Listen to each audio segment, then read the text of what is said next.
ब्रह्मदेव के पास जाकर शुक सुंदरी ने अपना प्रश्न सम्मुख में रखा कि आखिर माता पार्वती जी ने बेलपत्र मुझसे क्यों बुलवाई है, कारण क्या है बेलपत्र का? मेरे बच्चे ढूंढ रहे हैं, मेरे बच्चे लेकर आ रहे हैं, उस बेलपत्र की महत्वता क्या है? ब्रह्मा जी कहते हैं, ब्रह्मदेव ने कहा चाहे तुम्हारा भाई बेलपत्र लेकर आए, चाहे तुम्हारे घर के बच्चे या तुम्हारे भाई के बच्चे बेलपत्र लेकर आए, वो बेलपत्र जब देवाधिदेव महादेव को चढ़ती है, एक बेलपत्र जब देवाधिदेव महादेव को चढ़ती है, कोई नारी बेलपत्र अगर समर्पित करती है तो जैसे बेलपत्र में 3 पत्ते होते हैं, नारी अपने ससुराल पक्ष का भी कल्याण कर देती है, नारी अपने मायके पक्ष का भी कल्याण कर देती है, और नारी अगर उस क्षेत्र में जहां वो निवास कर रही है, जिस क्षेत्र में वो निवास कर रही है, उस क्षेत्र में अगर कोई ब्राह्मण रहता हो, कोई साधु सन्यासी रहता हो, किसी ब्राह्मण के घर का भी अगर कोई तर्पण आदि रह गया हो, तो उस क्षेत्र के ब्राह्मण आदि संत साधु सन्यासी या कोई साधारण सा व्यक्ति जो बहुत दूर जाकर पिंड या तर्पण नहीं कर सकता, मात्र एक बेलपत्री जब नारी भगवान शिव को समर्पित करती है तो ये तीनों की 7 पीढ़ी को पार देती है। एक बेलपत्र का वो फल है महाराज, कुर्म पुराण कर रही है, पद्म पुराण कर रही है, एक बेलपत्र का वो फल है, एक बेलपत्र का वो महत्व है।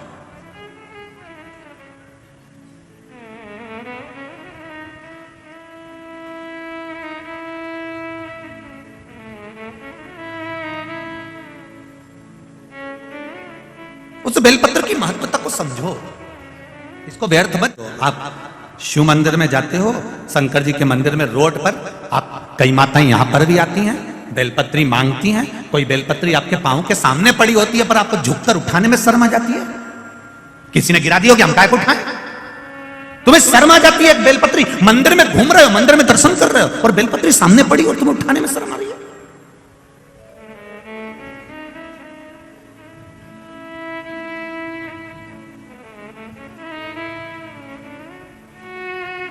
एक बहुत ध्यान लगाकर सुनना, जरा बहुत अच्छे से श्रवण करना, बहुत भाव से श्रवण करना। किसी पवित्र नदी में स्नान करने गए, नर्मदा जी नहाने गए, गंगा जी नहाने गए और क्षिप्रा जी नहाने गए, तुम्हें कौन से महाराज ने बताया कि वहां अपने कपड़े चप्पल घाट पे छोड़ के आ जाओ? वो महाराज कहीं मिल जाए तो एक बार मुझे भी मिला देना। करवत निवेदन, किसी पवित्र नदी को गंदा करने के लिए कौन महाराज प्रेरणा दे सकता है कि गंगा के घाट पर तुम्हारे कपड़े छोड़ छोड़ के जाओ? अमावस्या के दिन ग्रहण में नहाने जाओ तो अपने कपड़े छोड़कर जाओ। दूसरा नहाने जा रहा है, तुम्हारे कपड़े उलांग कर जा रहा है, तुम्हें शर्म तो आना चाहिए कि उसको कितना पाप लगेगा। किसी पवित्र नदी को गंदा करने का हक किसी को नहीं है, किसी को नहीं है साहब। हमारा शास्त्र कभी नहीं कहता कि पवित्र नदी को गंदा करिए। वो मां है हमारी, नर्मदा मां है हमारी, क्षिप्रा मां है हमारी, गंगा मां है हमारी, उसको कैसे अशुद्ध कर दे? थोड़ा सा विष यमुना जी में जाता है कालिया नाग का, और मेरे भगवान कृष्ण कूद कर यमुना को शुद्ध कर देते हैं। मेरे ठाकुर खुद कूद जाते हैं यमुना को शुद्ध करने के लिए। हां, किसी संत ने कहा होगा कि अपने गंदे कपड़े उतारकर फिर गंगा और यमुना में, नर्मदा में डुबकी लगाओ। और किसी महाराज ने यह नहीं कहा होगा कि अपने कपड़े ही वहीं छोड़ आना, बेचारा दूसरा नहाने जाए उसके पांव में वो कपड़ा है। ये कहां का लिखा? कौन ने कहा? कितनी गड़बड़ी हो जाती है कभी कभी, तुमको मालूम नहीं है। ये नर्मदा जी का ये घाट, खल घाट, एक बार हम जा रहे थे महाराष्ट्र कथा करने के लिए, बीच में वहां पर गांव के लोगों ने कह दिया, नहीं गुरुजी तुम यहां से निकल, दाल बाटी खा के जाना, ने दाल बाफला खा के जाना। हमने कहा ठीक है बनाओ, पर नर्मदा जी के घाट पे बनाना। अब उन्होंने नर्मदा के घाट पे बनाया। अब इनने बाफला बना के रखा और एक बाफला वहीं पर आगे घाट पे पड़ा हुआ था, तो हमको लगा कि वहां से बाफला लुढ़क के यहाँ आ गया। हमने वो बाफला ले जाके वापिस उसको भगोने में जिसमें उगल रहा था उसमें डाल दिया, बाफला तैयार। जब खाने बैठे सब, वो बाफला जो था वो हमारा आकाश है, उसकी थाली में आ गया, वही वाला बाफला जो हम पटके थे। अब उसकी थाली में आया, उसने जो को खोला तो उसमें बाल ही बाल। अब हमको क्या मालूम था कि ये किसी का जमाल उतरा होगा। अब वो तो घबरा गया कि गुरुजी किसी ने कुछ कर, हम भी नहीं बोले, हम कहते बाप भाई। अब गुरुजी किसी ने कुछ कर दिया होगा। आखिरी में नहीं रहा गया तो हमने कहा कोई कुछ नहीं करा। हम नहा के बाहर निकल रहे थे, वहां पर बाफला पड़ा था, हम सोचे लुढ़क के आ गया होगा, हमने उसको भगोने में डाल दिया। हमें क्या मालूम था कि वो जमाल का बाल था, हमको क्या। और वो भी कह दिया, ऐसा लग रहा है जैसे बाल गल गए हो। अब उसको क्या मालूम कि छोटे से बच्चे के थे। ध्यान, भ्रमता ना रखे, अपनी पवित्र नदियों को शुद्ध रखिए। जब नदियां, पर्वत और ये पर्यावरण जब शुद्ध रहेगा तो किसी को ऑक्सीजन की मशीन की जरूरत नहीं पड़ेगी। ये शुद्ध रहेगा तब आनंद अपने आप बढ़ता चलेगा। कौन कहे तुमको कि तुम ये इसको फेंक दीजिए। नारी जब एक बेलपत्र चढ़ाती है शिव जी को तो वो ना जाने कितनी पीढ़ियों को तार देती है।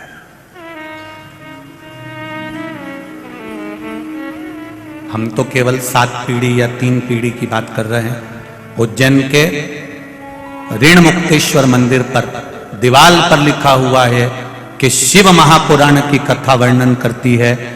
शिव महापुराण की कथा श्रवण करने वाला, शंकर भगवान को भजने वाला, शिव को एक बेलपत्र चढ़ाने वाला, उज्जैन के ऋण मुक्तेश्वर मंदिर की दीवार पर लिखा हुआ है कि शंकर की कथा अगर कोई सुन लेता है तो उसकी 7 पीढ़ी नहीं 71 पीढ़ी कर जाती है। ये उज्जैन कह रहा। उज्जैन का ऋण मुक्तेश्वर मंदिर कह रहा है, जो पत्थर पर अंकित करी गई बातें लिखी हुई। कितना दिया उसने। आप केवल राजा नहुष ने अपनी धर्मपत्नी से कहा तो अशोक सुंदरी ने ब्रह्मा जी से पूछा कि ये बेलपत्री मेरी माता ने बुलाई, उसका फल तुम अगर लाकर दे भी दिए हो, बेलपत्री जितने हाथ से स्पर्श होकर जाती है, जितने के हाथ उसमें लगे होते हैं, उसकी पीढ़ी दर पीढ़ी तरती चली जाती है। यह बेलपत्री का नियम है।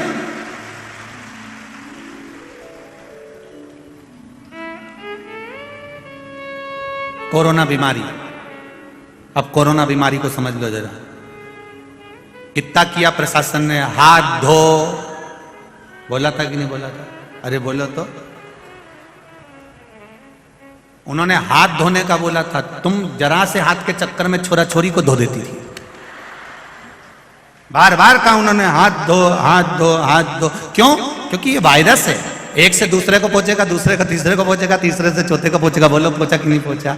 और ऐसा पूछता पूछता पूछता पूछता सबको बीमार कर दिया। जब एक वायरस छोटा सा टच करने से लोगों को बीमार कर सकता है तो एक बेलपत्री टच करने से लोगों का उद्धार भी तो कर सकता है।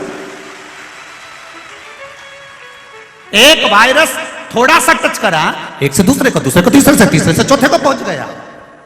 तो एक बेलपत्री भी तो स्पर्श, मात्र स्पर्श से, मात्र स्पर्श।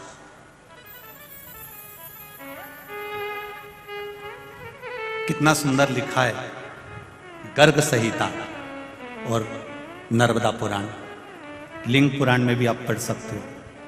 जिस पात्र में जल भरा जाता है, जिसने मोटर चालू भी करी और पाइप से भी पानी भर दिया या हापसी से, हेडपंप से पानी लाकर भर दिया, जिसने भरा, चढ़ाने वाला आया, लोटा भरा और चढ़ा दिया। जिसने भरा, जिसने लोटा भर के चढ़ाया उसका 80% पुण्य तो जिसने मोटर से पानी भरा था वो के खाते में चले गया। जिसने भरा, वो तो कहीं कहीं की बहू इतनी समझदार होती है, सास चाय बना के रखी मेहमान के लिए, जेठानी ने चाय बनाई या देवरानी ने चाय बनाई, और किसी किसी में इतनी चतुरता होती है ना, तुरंत उतर के आई, सिर पे पल्लू मल्लू लेके, मौसी जी आई, मौसी जी आई, हमारी मासी आई और मासी मासी करके अंदर गई रसोई घर में और उन्हें चाय छान छुना के ट्रे में लेके आई गई। इतने मासी जी के बहू कितनी समझदार, 2 मिनट में चाय ले आई। अब मासी जी के कौन बताए, ये भेरू की लुगाई कोई साधारण है? मासी जी के कौन समझा कि कोई साधारण है? बनाई बेचारी देवरानी ने, बनाई बेचारी जेठानी ने, बनाई बेचारी सास ने, ये तो केवल लगा के लिए आई। ऐसे कहीं कहीं के रहते हैं, बहुत समझदार।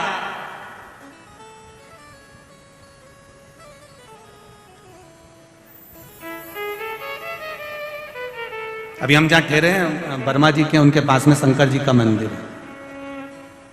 अभी कल वहीं पे कोई बात का विवाद चल रहा था, तो हमने पूछ लिया विवाद किस बात का है? अरे गुरुजी पूछो ही मत, तो हुआ क्या ये तो बताओ। वो एक माता ने अपना आसन लगाया था पूजन करने के लिए, वो बेचारी उधर पार्वती जी के पास तक गई, इतनी देर में उस आसन पे दूसरी आके बैठ गई और उससे कहा कि तू उठ जा, के नहीं उठ जा, क्योंकि मैंने बिछाया। तो क्या बिछाया होगा? मुझे तो बिछाया मिला, मैं तो समझी महादेव ने मेरे लिए बिछाया। उठे और वो हिले। अब तुम बताओ गुरुजी कहीं करे, न करे तो आसन जिसका है वो निपट लेगा, जिसका आसन होता। एक बेलपत्री का स्पर्श मात्र, जितने हमारे सनातन धर्म में, हमारे सनातन हिंदू धर्म में एक बात बहुत पहले से चली आ रही है, मेरी बुजुर्ग माताएं जानती होगी कि इनके घर में अगर बेलपत्री ज्यादा आ जाती थी सावन के महीने में तो ये पड़ोसन को दे देती थी। बोलो रिजी जी सही है कि गलत है? अगर ज्यादा आ गई तो वो पड़ोसन को दे देती थी। कोई वस्तु ज्यादा है उसको उठा कर दे दिया, ले वो फूल हरतालिका तीज के दिन ले या ले जा, उसको दिया वो चढ़ा लेगी, उसमें क्या दिक्कत? चढ़े यहाँ चढ़े वहां चढ़े एक ही बात। ज्यादा है पहुंचा। अब जो पड़ोसन ने बेलपत्री भेजी, दूसरे के हाथ भेजी, तीसरे के हाथ पहुंची, तीसरे ने चौथे के हाथ पहुंची, चौथे ने पांचवे के हाथ पहुंची, जितना स्पर्श होते चली गई उतना उतना कल्याण करती चली गई। जिसने दी थी वहां से लेकर जहां पहुंची वहां तक उद्धार कर।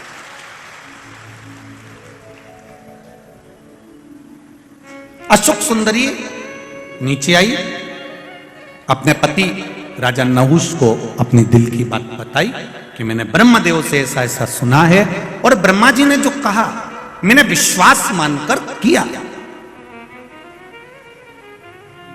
अगर विश्वास है तो परमात्मा है। क्या है? केवल शंकर के मंदिर जाइए, आपके आस पड़ोस में नजदीक में जो शिव मंदिर है उसकी सेवा संभाल करिए, सफाई करिए, जल चढ़ाइए, बेलपत्र चढ़ाइए, मेरे शंभू का श्रृंगार करिए, मेरे शंभू का भजन करिए, मेरे शंकर का स्मरण करिए। आपको कहीं जाने की जरूरत नहीं है, ना किसी ढोंग में पड़ना है, ना किसी प्रपंच में पड़ना, ना किसी की स्थान पर। अपने तो शिव है, शंकर है। आप जैसे जैसे आगे बढ़ते जाओगे, आप जैसे जैसे शिव भक्ति की ओर बढ़ते जाओगे, आप जैसे जैसे भजन की ओर बढ़ते चले जाओगे, वैसे वैसे लोग आपको नीचे की ओर दबाने का प्रयास भी करेंगे। क्यों मंदिर जाती है? किसने कहा तुझे मंदिर जाने के लिए? लोग ठिठोली करेंगे, लोग हंसेंगे, लोग ताना मारेंगे, लोग अपशब्द कहेंगे, पर सब कुछ सुनती हुई जो शिव मंदिर तक चली जाएगी तो समझ लेना कि सब बारे में।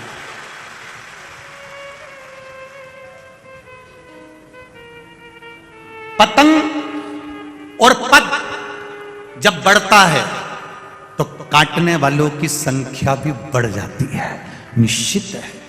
पतंग जब बढ़ेगी और पद जब बढ़ेगा, आपकी प्रतिष्ठा, आपका पद, आपकी उन्नति, और पतंग जब ये ऊपर बढ़ती जाती है, बढ़ती जाती है, बढ़ती जाती है, तो लोगों को रास नहीं आती और वो उसको काटने का विचार करने लगते हैं। पतंग बढ़ रही है, उसे बढ़ने दीजिए। आप अपनी डोर बस भोलेनाथ जी के हाथ में छोड़ दीजिए,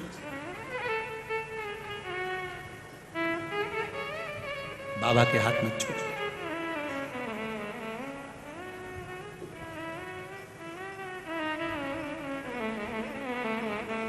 उसकी कृपा जब होगी तब सुख मिलेगा। बेल ढूंढने के लिए सुख सुंदरी गई, बेलपत्र ढूंढने के लिए सुख सुंदरी की 100 बेटियां गईं, बेलपत्र ढूंढने के लिए सुख सुंदरी के पुत्र गए, बेलपत्र ढूंढने के लिए दामाद भी गया। पर शिव भक्ति, पार्वती जी को कुछ लीला करना थी, बेलपत्र नहीं मिली, नहीं मिली बेलपत्र।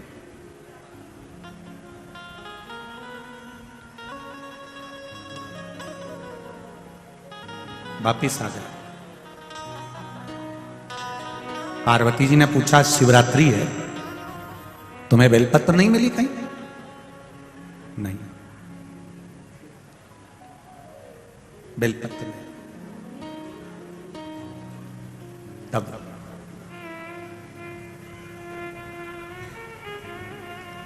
गौ माता की पूंछ को घुमाती घुमाती घुमाती घुमाती,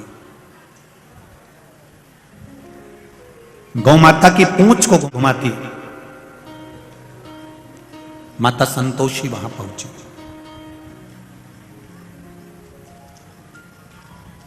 जब गौ माता की पूंछ घुमाती घुमाती माता संतोषी वहां पहुंचती है, संतोषी ने देखा दादा दादी कह रहे हैं,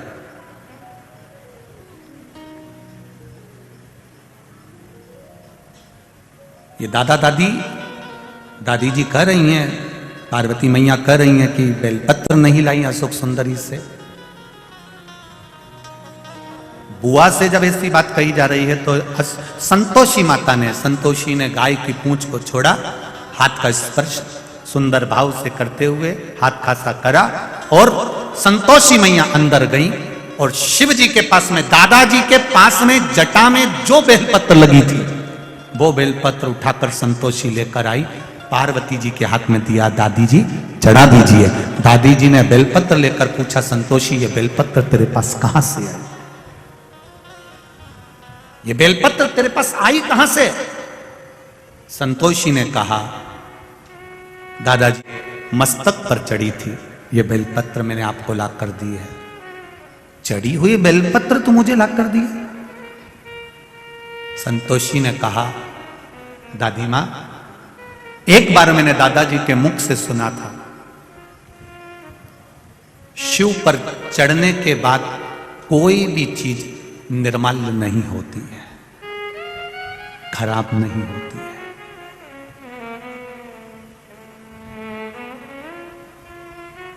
भगवान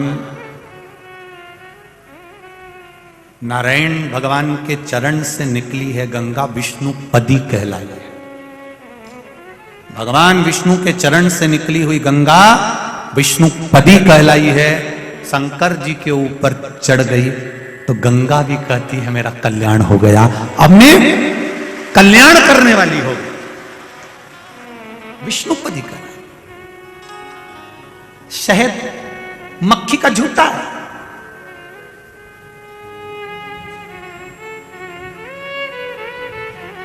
वो भी भगवान पर चढ़कर औषधि बन जाता है।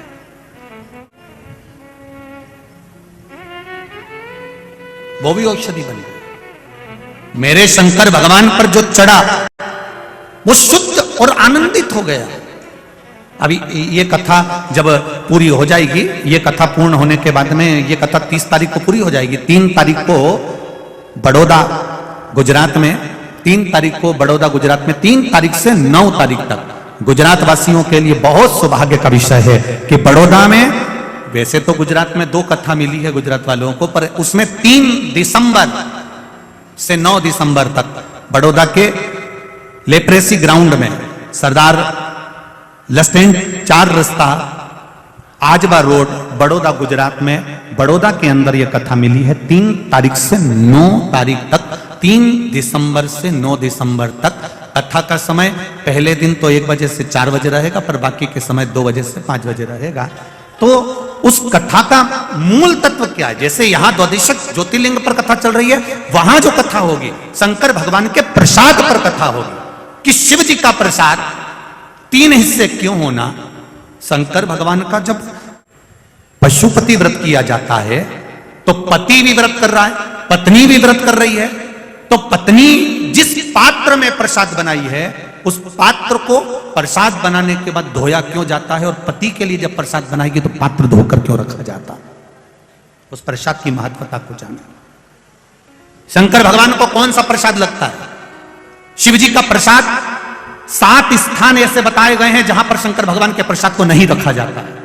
7 स्थान बताए गए। वो 7 स्थान कौन से हैं जहां शिव जी का प्रसाद नहीं रखा जाता? 3 समय ऐसे हैं जिस समय पर भगवान शंकर के प्रसाद को अगर ग्रहण करा जाता है तो व्यक्ति रोग से मुक्त हो जाता है। 2 स्थान ऐसे बताए गए जहां पर शंकर भगवान पर चढ़ा हुआ रुद्राक्ष जब प्रसाद हो जाता है तो उसका जल का सुख कहां प्राप्त होता है। मैं संपूर्ण भारतवासियों से और देश विदेश में बैठे हुए संपूर्ण श्रोता भाई बहनों से और सभी नवयुवक बेटा बेटियों से कहना चाहूंगा, ये प्रसाद शिव प्रसाद, शिव महापुराण की कथा बड़ौदा से जो सुनने को मिलेगी उसको छोड़ना मत ही, जो जीवन का आनंद दे जाए उसको सुनो।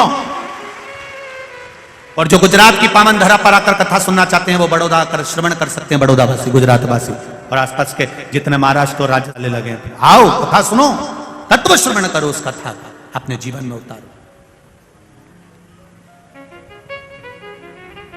समझो उस प्रसाद की महत्वता क्या है, उस प्रसाद की मूलता क्या है, क्यों पीपल के वृक्ष के नीचे रखा हुआ प्रसाद का क्या महत्व होता है, आंवले के वृक्ष के नीचे रखा हुआ प्रसाद का क्या महत्व होता है, बट वृक्ष के नीचे रखे हुए प्रसाद का क्या महत्व होता है, उसकी महत्वता, तुलसी के क्यारे के पास में कटोरी में रखे हुए प्रसाद का क्या महत्व होता है, उसको समझना है ना। बहुत भ्रम फैला रखा है लोगों ने, शिव जी पर चढ़ा हुआ ये प्रसाद नहीं खाना है तो ऐसा नहीं करना है, हम उसको समझें शिव महापुराण के माध्यम से, उसकी महत्वता को समझें। महाराज शिव भक्ति का तो बड़ौदा वालों करो तैयारी, आ रहे कुबेर भंडारी, यही बाबा की कृपा है, शिव कृपा, ये तो बाबा की करुणा है। दिसंबर में ये कथा मिली है और फिर जनवरी में शायद पावागढ़ रहेगी, ऐसा कुछ है, जनवरी माह में शायद पावागढ़ पावन धरा पर मां अंबे की पावन धरा पर कथा रहेगी। पावागढ़ में तो इतनी जगह नहीं, तो थोड़ा 5-6 किलोमीटर आगे कथा स्थल दिया गया है, उसका भी स्मरण शिव भक्ति की ओर चले। और 4 अप्रैल से 10 अप्रैल तक आप लोगों को मालूम ही है कहां पर है। वाह, सब तैयारी करके बैठे हो, मतलब अभी से पक्का हो गया है। तो उस समय पर उज्जैन में कथा रहेगी, 84 महादेव का आनंद और बाबा महाकाल की नगरी में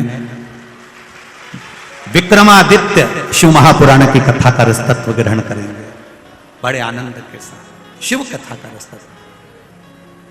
हर हर महादेव, भगवान शिव की कथा कर रही है, भगवान शंकर का संवाद। माता संतोषी ने एक बेलपत्र शिव जी पे से उठाकर अपनी दादी जी को दे दी है, दादी जी के हाथ में बेलपत्र आई, वो बेलपत्र शंकर भगवान के शिवलिंग को चढ़ाई गई तो शंकर भगवान के नेत्र खुल गए। इतने समय से नेत्र बंद थे, इतने समय से बंद थे। संतोषी का संतोष परम धन है और संतोषी माता का परम धन हमको बताता है कि केवल 33 कोटि देवी देवता में एक मेरे महादेव ऐसे हैं जिन पर चढ़ी हुई बेलपत्र उठाकर धोकर आप वापिस चढ़ा दो, शिव जी उससे भी प्रसन्न हो जाते। ये संतोष परम धन।